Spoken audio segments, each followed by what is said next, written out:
Guys, welcome back to my channel. My name is CMA Prachi Agarwal और आज की video में हम डिस्कस करने वाले हैं कॉस्ट मैनेजमेंट ऑडिट का रैपिड रिवीजन। ये वीडियो नंबर 3 है। आज हम डिस्कस करने वाले कॉस्ट ऑडिटर कौन होता है। तो चलो पहले इसका वेटेज देखते हैं एंड देन वीडियो को स्टार्ट करते हैं। तो जो कॉस्ट ऑडिटर है उसका वेटेज है 10%। इसमें से एक क्वेश्चन आने की प्रोबेबिलिटी बहुत हाई होती है। हर टर्म में एक क्वेश्चन आता ही आता है और बहुत ईजी है। वैसे भी आप इंटर में बहुत सारा इससे रिलेटेड चीजें पढ़े हो, जैसे कि डायरेक्टर का पढ़े थे हम, तो छोटा मोटा अपन का ऑडिटर का भी मिलता जुलता सेम होता है। तो आपको ज्यादा मेहनत नहीं लगने वाली इसको लर्न करने के लिए। ठीक है, तो चलो वीडियो को स्टार्ट करते हैं। Let's get started. तो कॉस्ट ऑडिट चैप्टर नंबर 3 जो है, अगर आपके पास ये नोट्स नहीं है, अगर आपको ये नोट्स चाहिए तो आप हमारे ऐप से डाउनलोड कर सकते हैं फ्री ऑफ कॉस्ट। बट अगर आपके पास नोट्स नहीं है और आप बुक से पढ़ना चाहते हो तो आप पेज नंबर ये वाला रेफर कर सकते हो। 93 से 122 पेज नंबर में आपको अपनी स्टडी मैप में मिल जाएगा। ठीक है, तो इसका वेटेज 10% है, जैसे कि मैंने आपको बता ही चुका है। अब हम पढ़ते कॉस्ट ऑडिटर कौन होता है। तो कॉस्ट ऑडिटर का मतलब होता है वो बंदा, वो एक इंसान जिसके पास सीएमए की डिग्री होती है। हाँ मैम, वो तो हमें पता है कि सीएमए की डिग्री होती है, बट उसके पास सर्टिफिकेट इन प्रैक्टिस भी होना चाहिए। अगर उसके पास सीएमए की डिग्री है प्लस सर्टिफिकेट इन प्रैक्टिस है तो वो सीएमए जो है वो कॉस्ट ऑडिटर कहलाता है। ठीक है, तो देखो डेफिनेशन में क्या लिखा हुआ है। A cost auditor means a cost accountant appointed to be conduct audit of cost records. ठीक है, जो प्रैक्टिस में होना चाहिए। ठीक है, देन आगे बढ़ते हैं एलिजिबिलिटी, क्वालिफिकेशंस, डिस्क्वालिफिकेशंस उनकी तरफ। ठीक है, तो एलिजिबल कौन बंदा होगा? जो डिस्क्वालिफाइड नहीं है, जिसके पास सर्टिफिकेट ऑफ प्रैक्टिस है और जिसने सर्टिफाई कर दिया है भाई मैं होना चाहता हूँ अपॉइंट यहाँ पर, मतलब उसने कह दिया है कि मैं ऑडिटर बनना चाहता हूँ। उसको अपनी एक कंसेंट देनी पड़ती है कि मैं ऑडिटर बनना चाहता हूँ, मैं डिस्क्वालिफाइड नहीं हूँ और मेरे पास सर्टिफिकेट इन प्रैक्टिस है, तब वो एलिजिबल हो जाता है ऑडिटर बनने के लिए। ठीक है, तो देखो A cost auditor shall be cost accountant holding valid certificate of practice। ठीक है, वैलिड सर्टिफिकेट ऑफ प्रैक्टिस होना चाहिए उसके पास। देन मैम आप बोले थे कि डिस्क्वालीफाई नहीं होना चाहिए होना चाहिए, तो हाँ डिस्क्वालीफाई नहीं होना चाहिए। सेक्शन 141 जो है वो बताता है कि वो बंदा डिस्क्वालीफाई नहीं होना चाहिए। मैम वो कब डिस्क्वालीफाई हो जाएगा? अगर उसके पास सर्टिफिकेट ऑफ प्रैक्टिस नहीं है, अगर वो इंटरेस्टेड है, अगर उसकी कोई मैनेजमेंट के साथ रिलेशनशिप है, अगर वो इंडेटेड है, अगर उसने किसी को गारंटी दी है, ये सारे केसेस में अगर वो कंपनी का एम्प्लॉय है तो वो डिस्क्वालीफाई हो जाएगा। ठीक है, तो देखो जो बंदा कॉस्ट अकाउंटेंट ही नहीं है, अगर वो सीएमए ही नहीं है तो वो ऑडिट कैसे करेगा? तो सीएमए होना जरूरी है। वो बॉडी कॉर्पोरेट नहीं हो सकता।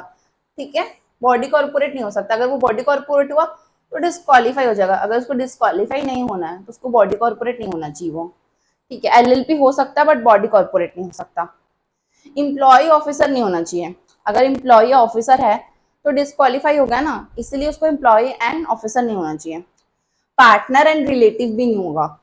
अगर वो आपका पार्टनर है तो फिर वो तो बायस इंफॉर्मेशन देखेगा ना, वो तो इस तरीके से देखेगा ना कि कैसे उसको फायदा हो, ना कि ओवरऑल स्टेक होल्डर्स को। तो फिर उसको ऑडिटर बनने का पॉइंट क्या है?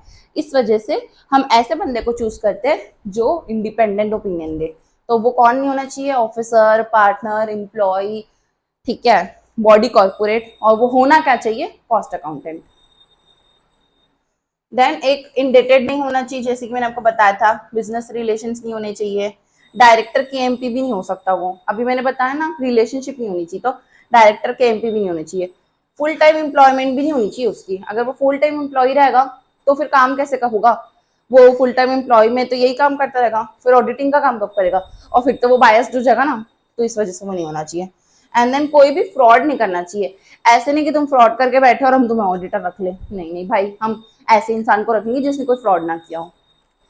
और कोई भी ऐसी सर्विसेज जिसको आपको मना किया गया है, सेक्शन 144 जो होता है उसमें बताते हैं कि आपको ये सारी सर्विसेज नहीं देनी है। अगर आप वो सर्विस में से कुछ सर्विस दे रहे हो, जैसे इंश्योरेंस की या फिर अदर सर्विसेज जैसे कि मैनेजमेंट की, या कोई भी आप अदर मैनेजमेंट को किसी दूसरे तरीके से उसके साथ रिलेशनशिप में हो जिस वजह से आप कोई दूसरी सर्विसेज दे रहे थे।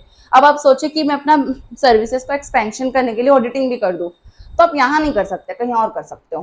ठीक है, तो जिस कंपनी में आप अदर सर्विसेज दे रहे हो वहां पे आप ऑडिट नहीं कर सकते। ठीक है, तो वो सारी सर्विसेज सेक्शन 144 में दी गई है। देन मैम हम अपॉइंट कैसे करेंगे बोर्ड ऑफ डायरेक्टर को, सॉरी ऑडिटर को? तो ऑडिटर को अपॉइंट बोर्ड ऑफ डायरेक्टर करते हैं। मैम कैसे करते हैं? बोर्ड रेजोल्यूशन पास करके। ठीक है, तो देखते हैं। मैम अगर हमारे पास ऑडिट कमेटी हुई तो हाँ तो उनकी रिकमेंडेशन ले लेना, नहीं हुई तो रहने दो, फिर अगर है तो ले लो, ठीक है। तो appointment is made by the board of director based on recommendation of audit committee, अगर है तो। मैम हम सेंट्रल गवर्नमेंट को भी बताएंगे, ऑफ कोर्स। अभी हमने पढ़ा था ना पिछले वीडियोस में कि CRA 1 2 3 4 फॉर्म्स होते हैं, 4 फॉर्म्स। तो जो CRA 2 है वो हम गवर्नमेंट को बताते हैं, तो गवर्नमेंट को हम यही तो बताते हैं ना कि हमने इस बंदे को ऑडिटर को अपॉइंट किया है, तो CRA 2 में ही तो बताओगे ना। तो CRA 2 में कंपनी को बताओगे कि मैं, सॉरी, कंपनी सेंट्रल गवर्नमेंट को बताएगी। मैं आपको लिख के बताती हूँ, भूल जाओगे नहीं तो।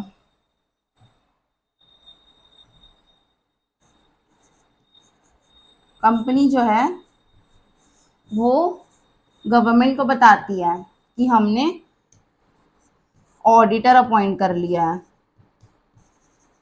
कितने दिनों में, 180 डेज में। किस में बताएगी मैम? ऑब्वियसली CRA 2 में, ठीक है।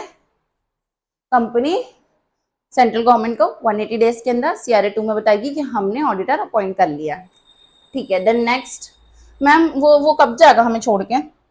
छोड़ के मतलब क्या होता है बच्चों? अरे मैम मतलब रोटेशन होता होगा ना वो डायरेक्टर का।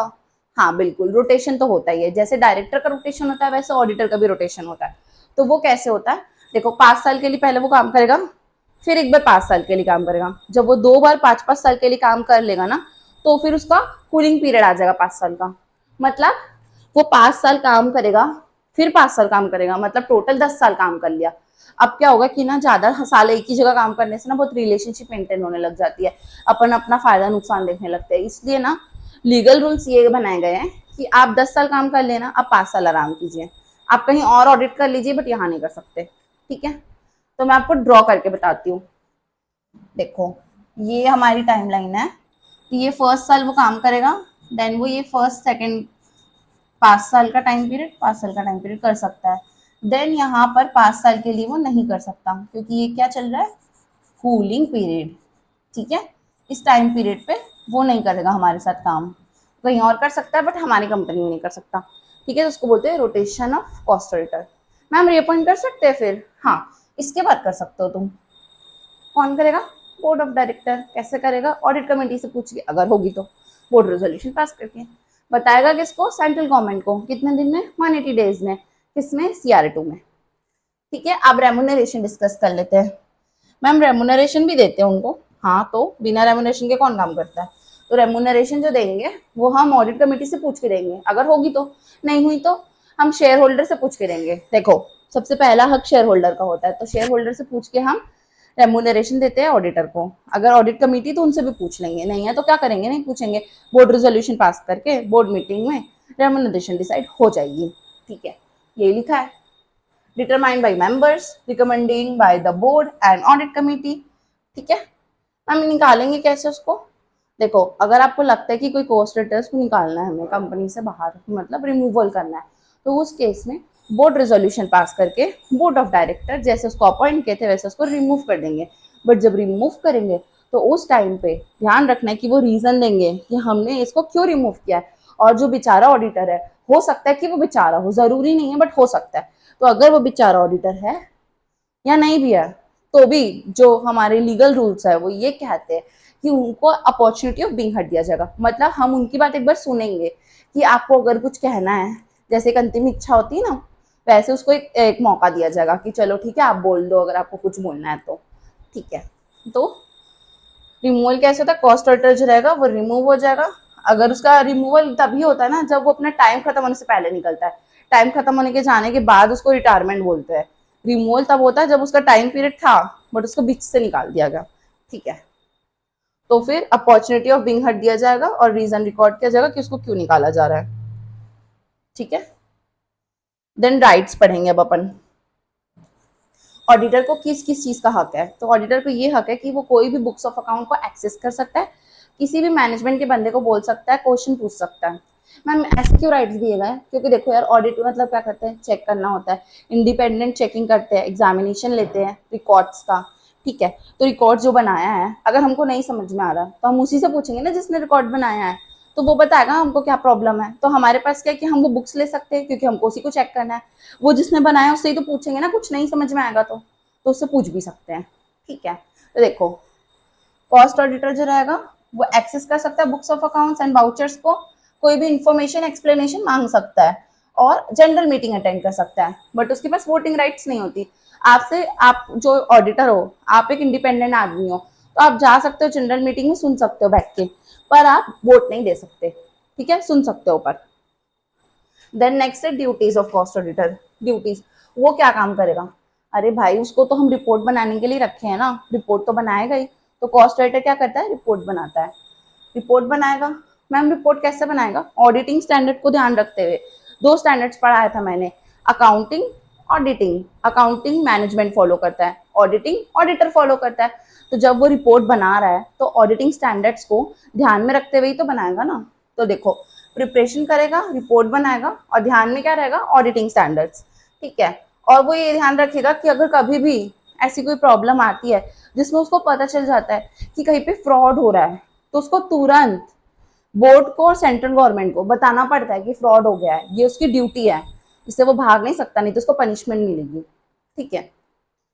मैम लाइबिलिटीज क्या है अगर हम नहीं करेंगे तो? देखो, अगर आप फ्रॉड हो रहा है और अगर आप नहीं बताओगे तो आप लायबल फॉर फ्रॉड होगे, ठीक है। फर्स्ट, अगर आप फ्रॉड हो रहा है और नहीं बताओगे तो you are liable for fraud. और अगर आपने कोई गलत स्टेटमेंट दे दिया उसके लिए भी आप लायबल हो गए। दो ही चीज तो देखो, आप रिपोर्ट दे रहे हो, फ्रॉड छुपा रहे हो, ये दो के लिए सजा मिल सकती है आपको, ठीक है। मैम प्रोफेशनल एथिक्स क्या होते हैं? देखो, हर इंसान के एथिक्स होते हैं कि हमको ये वाली चीज़ों को फॉलो करना है, हम ये करेंगे, हम ये गलत है, ये सही है। ये हर इंसान अपने हिसाब से, अपने पेरेंट्स जैसे हमको संस्कार देते हैं, उस हिसाब से हम चलते लाइफ में, ठीक है। जब अक्ल आ जाती है तो अपने हिसाब से भी चलते हैं, ठीक है। बट क्योंकि ICMI जो है वो हमारी माँ की तरह है, तो वो हमें गाइड करती है कि कॉस्ट ऑडिटर आपको ऐसे चलना है, तो वो हमको सही रास्ते बताएगी कि कैसे कैसे हम चल सकते हैं और कहाँ कहाँ पे अगर हम गलती करेंगे तो हमारे को सजा क्या मिलेगी, ठीक है। तो प्रोफेशनल एथिक्स उसी को कहते हैं। तो देखो, कॉस्ट ऑडिटर जो फॉलो करता है जिन रूल्स रेगुलेशंस को, एथिक्स को, जो कि हमारी इंस्टीट्यूट ने बनाया है, उसको कहते हैं प्रोफेशनल एथिक्स। अब फंडामेंटल प्रिंसिपल्स क्या है प्रोफेशनल एथिक्स के? तो देखो, इंटीग्रिटी होना चाहिए कॉस्ट ऑडिटर के अंदर, ठीक है, मतलब एकता होनी चाहिए, ठीक है। हर चीज को अच्छे से काम करे वो। ऑब्जेक्टिविटी होनी चाहिए, जब हम ऑडिटिंग करें तो हमारा ऑब्जेक्ट होना चाहिए कि हमको ट्रू एंड फेयर व्यू देना है अपनी रिपोर्ट पे, ये उसका ऑब्जेक्ट होना चाहिए। फिर प्रोफेशनल कॉम्पिटेंसी, मतलब उसका एक बिहेवियर प्रोफेशनल तरीके से काम करे, कहीं जाके प्रोफेशनल अटायर पहने, प्रोफेशनल बिहेव करें, और उसके लिए वो क्वालिफाइड भी हो जो काम कर रहा है उस चीज़ के लिए। फिर कॉन्फिडेंशियलिटी, मतलब अगर हम किसी एंटिटी के यहाँ जाके ऑडिट कर रहे हैं, ऐसे नहीं कि सबको जाके बता दो उसके यहाँ की इन्फॉर्मेशन, नहीं, आपको कॉन्फिडेंशियलिटी मेंटेन करनी होगी। आपने अगर उनके रिकॉर्ड्स में कुछ चीज़ पढ़ी है, आपको कुछ पता चलता है, तो आपको वो उसके तक ही रखना है, अपने तक ही रखना है, किसी को जाके नहीं बताना है। प्रोफेशनल बिहेवियर, जो कि मैंने आपको बताया था कि इंसान को प्रोफेशनली बिहेव करना चाहिए, ठीक है। अगर हम कोई भी वायलेशन करते हैं प्रोफेशनल एथिक्स का, तो उस केस में फिर हम लोग को बहुत सारी पनिशमेंट जो मिलती है, ठीक है, जो हम अभी डिस्कस करेंगे। मैम अगर हम वो फ्रॉड वाला जो अब पढ़ा रहे थे, उस फ्रॉड में अगर हम रिपोर्ट कैसे करेंगे और नहीं करेंगे तो क्या होगा? तो देखो, दो टाइप के फ्रॉड्स होते हैं। एक फ्रॉड ऐसा होता है जो 1 करोड़ से कम का होता है, एक फ्रॉड होता है 1 करोड़ से ज्यादा का होता है। तो ज्यादा बड़ा फ्रॉड कौन सा हुआ? 1 करोड़ से ज्यादा वाला। तो जब 1 करोड़ से ज्यादा वाला फ्रॉड हो जाता है ना, तब हमको तुरंत की तुरंत जाके सेंट्रल गवर्नमेंट को बताना पड़ता है, देखो फ्रॉड हो गया करके। मैम उससे पहले घर वालों को तो बताएंगे ना, बाहर वालों को बताने को कह रहे हो आप? बिल्कुल, हम घर वालों को बताएंगे, मतलब बोर्ड ऑफ डायरेक्टर को बताएंगे, और बोर्ड ऑफ डायरेक्टर को बता के उसकी जो भी, जैसे कि 1 करोड़ से कम हुआ, तो बोर्ड ऑफ डायरेक्टर जो भी रिपोर्ट बना के देगा उसके साथ हम सेंट्रल गवर्नमेंट को रिपोर्ट सबमिट कर देंगे कि देखो बोर्ड ने ये बताया है और ये फ्रॉड यहाँ पर हो रहा था, अब आप देख लीजिए करके। उसके बाद फिर मैम हम क्या क्या बताएंगे उस रिपोर्ट में? देखो, आप ये बताना कि फ्रॉड क्या हुआ था, मतलब नेचर ऑफ फ्रॉड, कितना अमाउंट था, मतलब अमाउंट ऑफ फ्रॉड, कितने लोग इन्वॉल्व थे, और आपने बोर्ड को बताया ना, तो बोर्ड बताई भी होगी कि कैसे वो रेमेडी ले सकती है इन चीज़ों से, तो रेमेडियल एक्शन, ये 4 चीज़ आपको बताना है, ठीक है। मैम अगर नहीं बता दो, अगर नहीं बताओगे तो पनिशमेंट मिलेगी, अभी बता दो क्या पनिशमेंट है।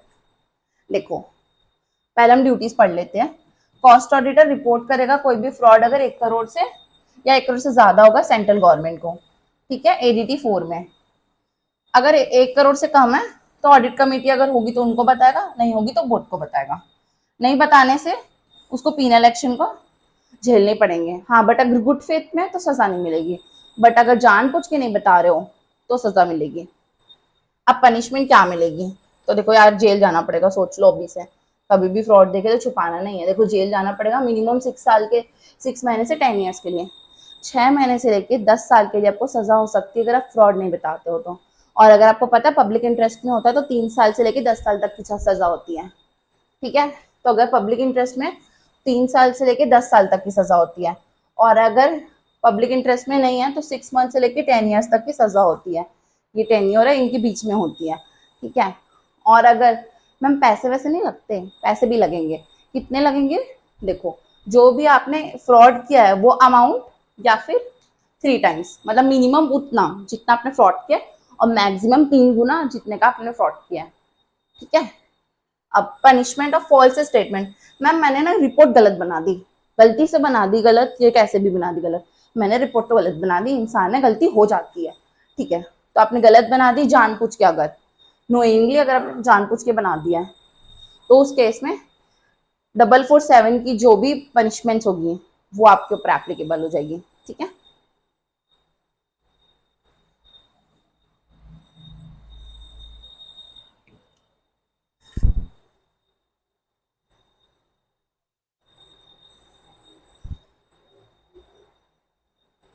अब मैं आपको कुछ शेड्यूल पनिशमेंट्स बताऊंगी जो लिखी हुई है। अगर आप ये 3 सेक्शन को फॉलो करते हो और उसको ब्रेक कर देते हो, उसके रूल्स को, तो आपको ये पनिशमेंट्स होगी। तो उसको बोलते हैं शेड्यूल पनिशमेंट्स। अगर आप सेक्शन 139, 144 या 145 को ब्रेक करते हो तो उस केस में 25,000 से लेके 5 लाख तक की आपको फाइन भरनी पड़ेगी, प्लस 4 ईयर्स ऑफ रेमुनरेशन।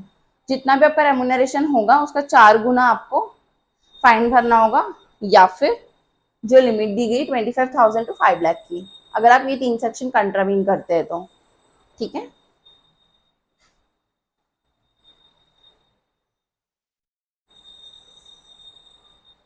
अगर ये पता चल जाता है कि आपने जो भी किया वो आपने जानबूझ के किया है तो उस केस में 50,000 से लेके 25 लाख तक की फाइन हो सकती है, 8 टाइम्स ऑफ रेमुनरेशन हो सकती है, और 1 साल की जेल भी हो सकती है। ऊपर वाला जो था वो गलती से हो गया, तो ये जानबूझ के अगर आपने किया तो ज्यादा बड़ी सजा है। ठीक है, civil liability included refund of remuneration and damages for loss.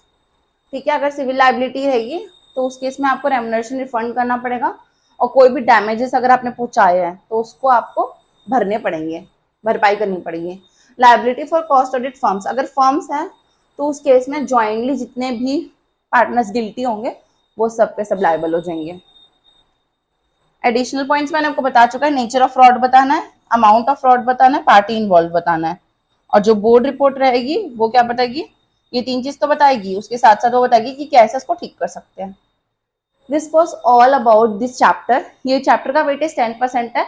Basically इसमें से क्वेश्चन जो रहेगा कॉस्ट ऑडिट की qualification, disqualification, eligibility, removal, remuneration से आता है, बट प्रोफेशनल एथिक्स से भी आने के चांसेस है। तो आपको रिक्वेस्ट करूंगी कि नोट्स को अच्छे से पढ़ के जाएं। नोट की एक्सेस करने के लिए डिस्क्रिप्शन बॉक्स में मैंने लिंक डाल दी है, आप ऐप डाउनलोड कीजिए, फ्री ऑफ कॉस्ट नोट्स देखिए।